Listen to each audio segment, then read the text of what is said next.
모세가 그의 장인 미디안 제사장 이드로의 양떼를 치더니 그 떼를 광야 서쪽으로 인도하여 하나님의 산 호렙에 이르매 여호와의 사자가 떨기나무 가운데로부터 나오는 불꽃 안에서 그에게 나타나시니라.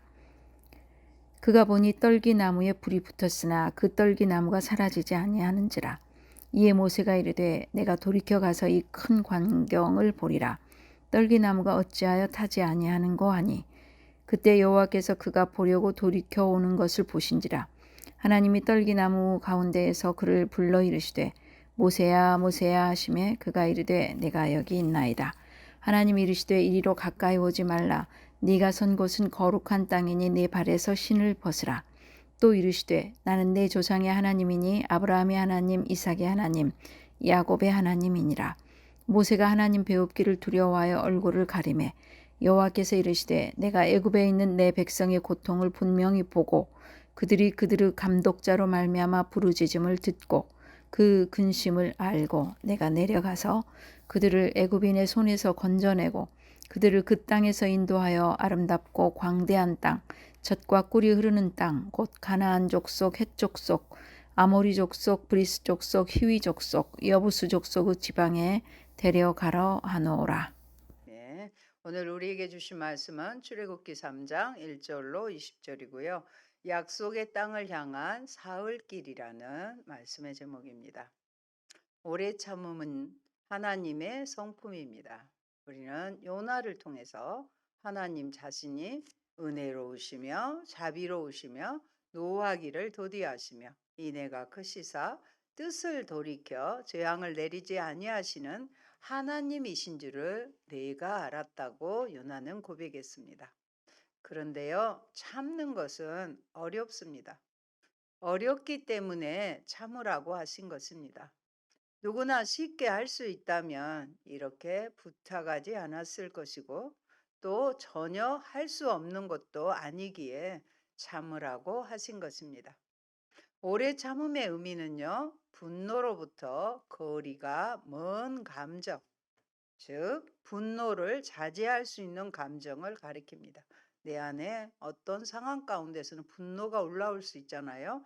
그러나 그 분노를 자제할 수 있는 감정이 오래 참음입니다. 이는 하나님의 성품을 나타내는 단어이기도 합니다.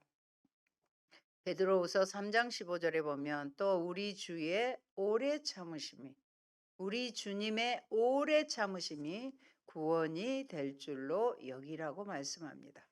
주님이 오래 참으셨기 때문에 저와 여러분이 구원을 받을 수 있었던 것입니다. 사람은 누구나 일할 수 있는 때와 시기가 있습니다. 전도서 3장 1절에도 범사에 기한이 있고 천하 만사가 다 때가 있다고 합니다. 그런데 그 때와 시간에서 사람의 기준과 하나님의 기준이 다른 경우가 많습니다. 왜 이런 차이가 날까요? 사람은 연대기적 시간인 크로노스를 기준으로 일할 때를 정합니다. 그러나 하나님은 연대기를 넘어선 특별한 시간을 정하십니다. 그것을 거룩한 시간, 곧 카이로스라고 부릅니다. 여러분도 들으셨을 것입니다. 사람의 시간으로 본다면 80세의 모세나 갈렙은 모든 것을 끝내야 할 시간에 있습니다. 그러나 하나님이 보시기에는 두 사람 다 사명을 감당하기에 가장 적합한 시간이었습니다. 그래서 우리에게도 희망이 되고 용기를 줍니다. 그래서 저의 지금 푸사가 뭐예요? 갈렙처럼 온전한 믿음. 저도 이제 갈렙을 따르고자 하는 그런 마음이 들었습니다. 오늘은 모세의 인생의 3일을 살펴보려고 합니다. 첫 번째, 80세의 모세의 모습입니다. 그는 처가에 얹혀 살면서 장인의 가축을 기르는 늙은 목자였습니다. 그가 가진 것이라고는 양의 분비물, 똥이 묻은 옷과 손에 든 지팡이 뿐이었습니다. 세상의 기준으로 보면 자신의 경솔한 행동을 두고두고 후회하면서 왕자가 아닌 꾀죄죄한 목동, 완전히 실패한 인생이며 모든 것을 포기해야 할 절망의 시간이 되었습니다.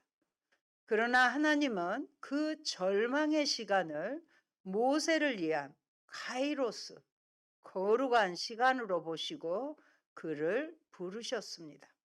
즉, 곧 모세는 자기의 힘으로 아무것도 할 수 없는 절망의 시간에 하나님의 부르심을 받았습니다. 그것이 오늘 본문의 내용입니다. 모세는 사막 가운데서, 광야 가운데서 불타고 있는 떨기나무를 발견하였습니다. 불이 붙었지만 떨기나무는 타지 않고 있었습니다. 요즘에 유행하는 불멍 세트라는 게 있잖아요. 불멍 세트처럼 분명 불이 붙었는데 뜨겁지 않은 것과 같습니다. 모세는 그 신비한 광경을 바라보았습니다. 바로 그때 불꽃 가운데서 하나님은 모세야, 모세야라고 부르셨습니다. 하나님은 모세의 발에 신을 벗게 하시고 새 일을 시작하시게 하셨습니다. 하나님은 모세에게 동족 이스라엘 백성을 애굽에서 건져내라는 사명을 주셨습니다. 젊은 시절 어머니의 가르침을 따라 노예로 사는 핍박받는 히브리 민족을 돕는다는 것이 살인을 하게 되었고 결국 그 사실이 밝혀져 광야로 도망을 가게 되었습니다. 그리하여 화려한 궁궐도 권력도 다 잃게 되어 이방 땅에서 처가살이하는 신세가 되었습니다. 그것도 몇 년요? 40년간이나 말입니다. 오죽하면 그 마다들의 이름을 게르솜이라고 했겠습니까? 우리 출애굽기 2장 22절 말씀 모니터로 봅니다. 그가 아들을 낳음에 모세가 그의 이름을 게르손이라 하여 이르되 내가 타국에서 나그네가 되었음이라 하였더라. 다른 나라에서 나그네로 사는 것이 만만치는 않았을 것입니다. 하나님의 사명 앞에서 분명히 그 트라우마가 생각났을 것입니다. 그리고 80세의 늙은 자신은 그 사명을 감당하지 못할 것이라고 생각했습니다. 그는 주저하면서 하나님께 만일 내 백성이 누가 나를 보냈냐고 하면 무엇이라 대답해야 합니까? 당신의 이름은 무엇입니까? 하고 물었습니다. 모세로서는 당연한 질문을 한 것이었습니다. 하나님은 모세에게 나는 스스로 있는 자라고 당신을 소개하면서 스스로 있는 자가 보냈다고 하라 라고 말씀하셨습니다. 여러분, 스스로 있는 자는 자존적인 존재를 말합니다. 그 어떤 것도 의지하지 않는 독립적인 실체입니다. 그 존재가 보냈다고 말하라면서 이스라엘 장로들을 만나라고 하셨습니다. 그리고 그들과 함께 하나님이 약속하신 약속의 땅으로 올라가게 하셨습니다. 그러나 모세의 처지에서 하나님의 말씀에 쉽게 순종하기는 힘이 들었을 것입니다. 하나님은 그런 모세의 마음을 아시고 애굽 왕 바로를 만나서 할 말까지 일러주셨습니다. 곧 광야로 사흘 길을 가서 여호와께 제사를 드리겠다. 광야로 사흘 길을 가서 여호와께 제사를 드리겠다라고 말하게 하셨습니다. 모세에게 명령한 사흘 길은 이스라엘 백성의 운명을 결정할 시간이었고 이스라엘 백성을 구원하는 시간이기도 합니다. 이처럼 사흘 길은 이스라엘 백성의 전환점이 되었습니다. 광야의 사흘 길은 이스라엘 백성들의 터닝 포인트, 곧 약속의 땅으로 들어가는 출발입니다. 출애굽의 사흘 길은 3일만 참자와 일맥상통합니다. 하나님은 400년 애굽의 노예 생활을 청산하도록 3일의 시간을 요구하신 것입니다. 둘째, 출애굽의 사흘이 주는 은혜입니다. 오늘 말씀의 18절에 보면 그들이 내 말을 들으리니 너는 그들의 장로들과 함께 애굽 왕에게 이르기를 히브리 사람의 하나님 여호와께서 우리에게 임하셨은즉 우리가 우리 하나님 여호와께 제사를 드리려 하오니 사흘길쯤 광야로 가도록 허락하소서 하라. 그들이 내 말을 들으리니라는 말씀은요, 이스라엘 장로들이 모세의 말을 듣게 됨을 뜻합니다. 그러므로 하나님은 이스라엘 장로들과 함께 애굽 왕 바로에게 가라는 것입니다. 그리고 애굽 왕 바로 앞에서 광야로의 사흘 길을 제한하라고 말씀하십니다. 왜 하나님은 사흘 길을 요구하도록 했을까요?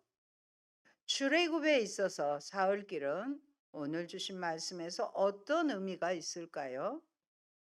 그 당시 이스라엘 백성들이 거주하고 있는 지역은 애굽의 고센 땅이었습니다. 성서학자들은 사흘길을 고센 지역에서 하나님께서 나타나시는 시내산까지의 거리를 상징하는 것으로 해석을 합니다. 물론 그 거리를 실제로 3일에 걸을 수 있다는 것은 아닙니다. 시내산은 어떤 곳입니까? 모세가 하나님의 계명, 곧 언약의 말씀을 받은 곳입니다. 그러므로 사흘길의 의미, 사흘길이 무엇일까? 사흘길의 의미는 애굽의 속박을 벗어나 하나님의 언약 백성이 되는 거룩한 시간입니다. 그래서 하나님은 애굽 왕 바로가 사흘길을 허락하지 않을 것을 이미 알고 계셨습니다. 그래서 모세에게 내가 내 손을 들어 애굽 중에 여러 가지 이적으로 그 나라를 친 후에야 그가 바로가 너희를 보내리라라고 말씀하셨습니다. 여기서 여러 가지 이적은요, 10가지 재앙이죠. 피재앙, 개구리 재앙, 이재앙, 파리 재앙, 돌림병 재앙, 종기 재앙, 우박 재앙, 메뚜기 재앙, 흑암 재앙, 장자의 죽음 등 10가지 재앙을 가리킵니다. 곧 이 재앙들이 임한 후에 비로소 애굽 왕이 사흘길의 제사를 허락한다고 하셨습니다.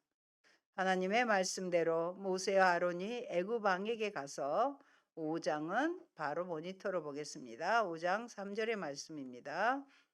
우리가 광야로 사흘길쯤 가서 우리 하나님 여호와께 제사를 드리려 하오니 가도록 허락하소서. 여호와께서 전염병이나 칼로 우리를 치실까 두려워하나이다 하고 있습니다. 그러나 바로는 모세 아론의 요구를 불순한 의도와 선동 그리고 거짓말로 매도했습니다. 요즘에도 가짜 뉴스라는 게 횡행하잖아요. 그리고 이스라엘 백성에게 이전보다 더욱 가혹한 노역을 명령했습니다. 사흘길을 두고 모세와 바로의 영적인 전쟁이 본격적으로 시작되었습니다. 바로는 이스라엘 자손들에게 너희가 게으르다 게으르다 그러므로 너희가 이르기를 우리가 가서 여호와께 제사를 드리자 하는도다 하고 책망했습니다. 바로는 이스라엘 백성들이 애굽의 최고 통치자인 자신보다 여호와의 명령을 더 따르며 두려워하는 것 때문에 더욱 기분이 상했습니다. 그러나 바로의 심한 압제는 오히려 여호와 하나님의 개입을 서두르게 하여 곧 이스라엘의 구원을 앞당기는 결과를 가져왔습니다. 처음에 분노하고 완고했던 바로의 마음이 10가지 재앙을 만나면서 조금씩 흔들리기 시작했습니다. 흔들리는 바로의 마음은 네 번째 파리 재앙에서부터 나타났습니다. 이스라엘이 거주하는 고센 땅을 제외하고 애굽 전역에 파리떼가 넘치게 하여 온 땅을 황폐하게 하셨습니다. 그러자 바로는 모세 아론을 불러 이 땅에서 하나님께 제사를 드리라고 명령했습니다. 이 땅에서 드리라고 했어요. 제사를 허락하기는 했으나 이 땅에서 제사를 하도록 한 것입니다. 그러나 모세는 바로에게 우리가 사흘길쯤 광야로 들어가서 우리 하나님 여호와께 제사를 드리려 한다라고 거듭 주장했습니다. 특별히 모세가 원하는 것은 애굽에서 사흘길쯤 떨어진 광야였습니다. 왜 광야일까요? 광야는 히브리어로 미드바르입니다. 미드바르라는 히브리어에는 말씀이라는 다바르가 내포되어 있습니다. 그러므로 광야는 하나님의 말씀이 있는 곳입니다. 광야에서 제사를 드리는 것은요, 하나님의 말씀을 듣기 위해서였습니다. 여러분, 하나님의 언약 백성에게 가장 중요한 것이 말씀입니다. 그들의 사흘길은 우상 숭배가 만연한 애굽을 벗어나 오직 하나님의 말씀만 있는 곳에 머무는 것이었습니다. 그래서 모세는 더욱 강하게 광야에서 제사를 드려야 한다고 주장했습니다. 애굽 왕 바로는 그러자 두 가지 조건을 제시했습니다. 너무 멀리 가지 말라. 첫째는 너무 멀리 가지 말라. 그리고 너희는 나를 위해 간구하라. 자신을 위해서 기도하라고 했습니다. 그러나 이것도 파리 재앙이 끝나자 바로의 마음이 다시 완악해져서 광야 사흘길을 허락하지 않았습니다. 애굽 왕 바로는 세상 권세를 잡은 마귀를 상징합니다. 마귀는 우리가 하나님을 만나는 거룩한 3일을 방해합니다. 지금 예배 시간에도 마찬가지입니다. 여전히 방해합니다.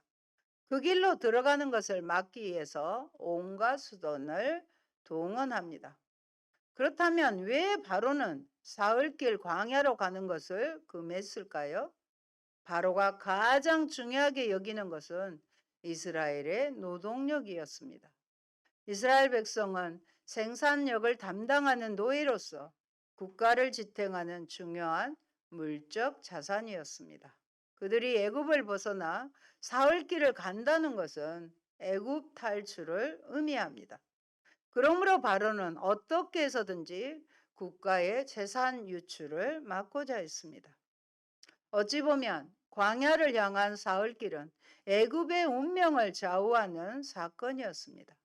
그러나 이스라엘 백성에게는 고향으로 돌아가는 약속의 땅을 향한 출발이었습니다. 그래서 이스라엘 백성과 애굽 왕 바로의 사흘길은 하나님의 백성과 세상 권력과의 충돌이며 싸움입니다. 바로는 가축들이 죽임을 당한 5번째 재앙, 악성 종기가 만연한 6번째 재앙, 그리고 7번째 우박 재앙에도 이스라엘 백성들의 사흘길을 허락하지 않았습니다. 얼마나 끈질깁니까? 마귀도 우리를 포기하지 않아요. 하나님께 가까이 가는 거, 하나님이 기쁘게 하는 거 못하게 끝까지 방해합니다. 그러다 8번째, 10번째 재앙 중에서 8번째 메뚜기 재앙으로 남아있던 곡식과 채소들이 황폐해지자 바로의 신하들이 동요하기 시작했습니다. 출애굽기 10장 7절의 말씀 같이 봅니다. 바로의 신하들이 그에게 말하되 어느 때까지 이 사람이 우리의 함정이 되리이까 그 사람들을 보내어 그들의 하나님 여호와를 섬기게 하소서. 왕은 아직도 애굽이 망한 줄을 알지 못하시니까 하고 신하들이 이렇게 건의하기 시작했습니다. 여러분, 먹을 것 앞에는 장사가 없다는 말이 있습니다. 곡식이 메뚜기 떼들에 의해서 사라지자 반역이 일어날 상황이 된 것입니다. 바로의 신하들과 백성들의 불만이 고조되었습니다. 바로는 가서 너희 하나님 여호와를 섬기라. 갈 자는 누구냐 하며 물었습니다. 바로는 또다시 누구냐라고 조건을 제시합니다. 모두 다 보내주지는 않겠다는 것입니다. 선별해서 일부만 허락하겠다는 것입니다. 모세는 바로의 의도를 충분히 알고 있었기에 남녀노소와 양과 소까지 데리고 가겠다고 대답했습니다. 모세는 이스라엘 백성의 온전한 구원을 원했습니다. 그러자 바로는 장정만 가서 여호와를 섬기고 어린아이들은 남겨두라고 고집했습니다. 아이들을 인질로 잡아놓으면 부모들이 다시 애굽으로 돌아올 수밖에 없음을 알고 있었습니다. 사탄은요, 우리가 예배에 전념하지 못하도록 여러분 생각이 지금 저는 어디에 있는지 모릅니다. 그런데 마귀는 우리 예배에 전념하지 못하도록 때론 자식들을 방해물로 이용하기도 합니다. 바로의 행위는 세상의 권세잡인 마귀의 모습과 다를 바가 없습니다. 우리가 예배 자리에 온 것 정말 잘한 것이지요. 그러나 끝까지 우리의 몸과 마음을 주님 앞에 온전한 제물로 산 제사로 드려야 될 것입니다. 하나님은 아홉 번째 재앙으로 애굽 온 땅에 흑암이 짙게 깔리게 하셨습니다. 사흘 동안이나 고센 땅을 제외한 애굽 전역에 흑암이 강하게 임했습니다. 그들은 서로 볼 수도 없었습니다. 얼마나 깜깜하든지 볼 수가 없었어요. 바로는 흑암 속에서 또다시 조건을 달아서 제안합니다. 사람은 모두 가서 제사를 지내되 이제 사람을 가요. 양과 소는 남겨두라는 것입니다. 전라도 말로 징그럽지요. 징글징글해요. 유목민인 이스라엘 백성에게 양과 소는 생명과도 같습니다. 바로는 이스라엘 백성들이 양과 소가 없이는 살 수 없음을 알고 있었습니다. 그래서 그것을 빌미로 삼은 것입니다. 마귀는 우리의 우리의 약한 부분을, 약한 성도를 끊임없이 건드리고 침투하고자 합니다. 이 같은 바로의 제안에 모세는 우리의 가축도 우리와 함께 가고 한 마리도 남길 수 없다라고 주장합니다. 애굽 왕 바로와 하나님의 선지자 모세가 정면으로 부딪힌 것입니다. 바로는 모세의 말에 분노하며 내가 내 얼굴을 보는 날에는 죽으리라 하고 협박하였습니다. 모세도 바로의 협박에 대응하여 당신이 말씀하신 대로 내가 다시는 당신의 얼굴을 보지 아니하리이다 라고 말했습니다. 그러나 이 모든 싸움은 하나님이 내리신 10번째 재앙에서 끝이 납니다. 하나님께서 애굽의 모든 처음 난 것들을 죽게 하심으로 짐승의 새끼까지 죽게 했잖아요. 마침내 광야를 향한 사흘길이 시작됩니다. 이렇게 우리는 치열한 영적인 마귀와의 전쟁을 해야 드디어 하나님을 향해서 갈 수 있게 되는 것입니다. 하나님은 이스라엘 백성들의 문설주와 임방에 피를 바르게 했습니다. 죽음의 천사들이 애굽 전역을 덮칠 때 문설주와 임방의 피를 보고 그 문을 넘어 통과하게 하셨습니다. 그러므로 출애굽은 어린 양의 피로 시작된 것입니다. 어린 양의 피는 무엇인가요? 바로 예수 그리스도가 흘린 대속의 피입니다. 셋째, 출애굽의 사흘길이 우리에게 주는 교훈은 무엇일까요?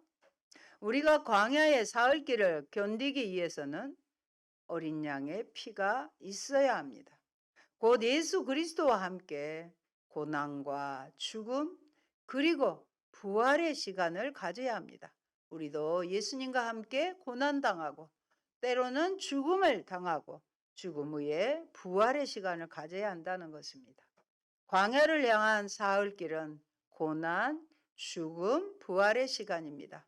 우리 인생은 누구나 한 사람도 예외 없이 꽃길만 걷는 게 아니라 광야의 시간을 가져야 합니다. 그 광야의 사흘길에서 우리가 다시 부활하기 위해서는 그리스도의 피, 유월절 어린 양의 피로 시작해야 합니다. 내 몸에 거룩한 어린 양의 피를 바를 때 우리는 고난과 죽음을 넘어서 새 생명으로 태어날 수 있습니다. 이스라엘 백성은 어린 양의 피로 말미암아 애굽의 노예에서 벗어나 비로소 약속의 땅을 향할 수 있었습니다.